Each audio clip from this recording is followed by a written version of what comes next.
Dr. Yursky relocated her practice in February of 2020 and placed her first implant that year. Since then, she has placed over 180 implants with 100% successful integration. She uses the Skinny system. The Skinny system has been in use for decades. It employs a two-part drilling system that is safe, easy, and repeatable. She used it in all bone types, including grafted cases utilizing conventional placements. The system is a skilled placement using a locator drill. Skinny final sizing drill of the implant length selected and the implant.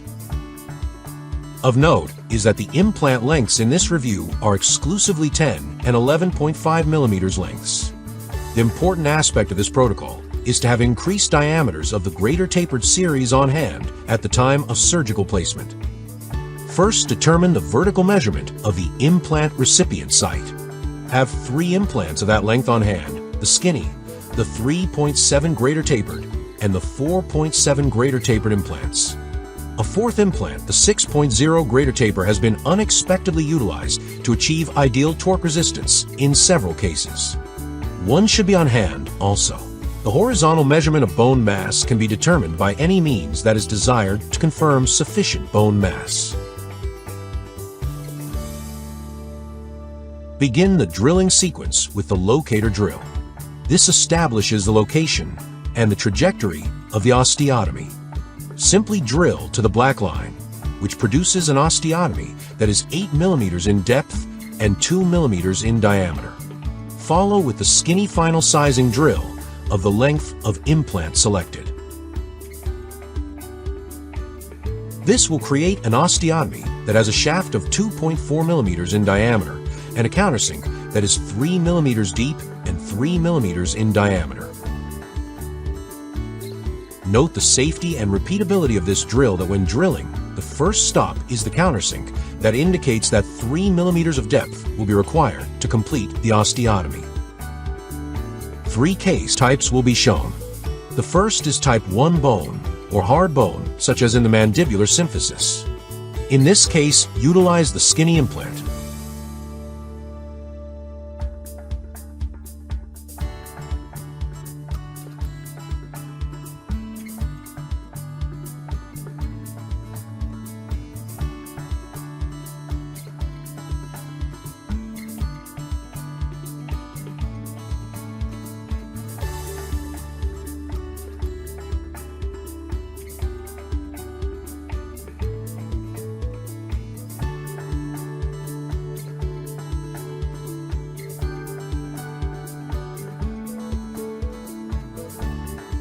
The second case is type 2 or 3 bone of intermediate hardness, such as is found in the posterior mandible or the anterior maxilla.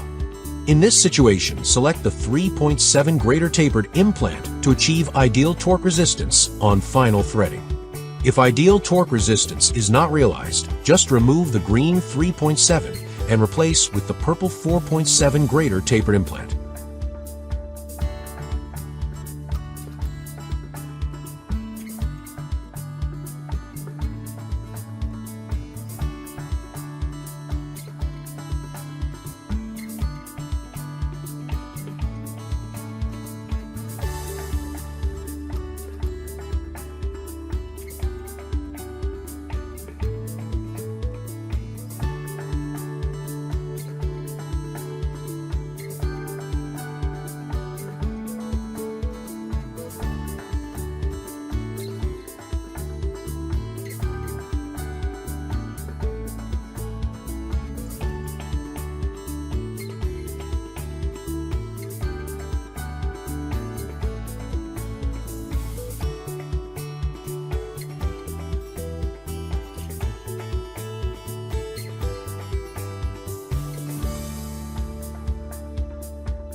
The third case is type 4 or very soft bone, such as in the posterior maxilla.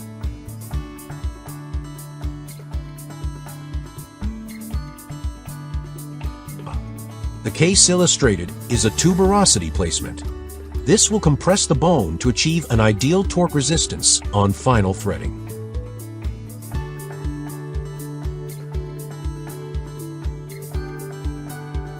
This protocol has produced a 100% success rate with repeatable protocols in materials and techniques.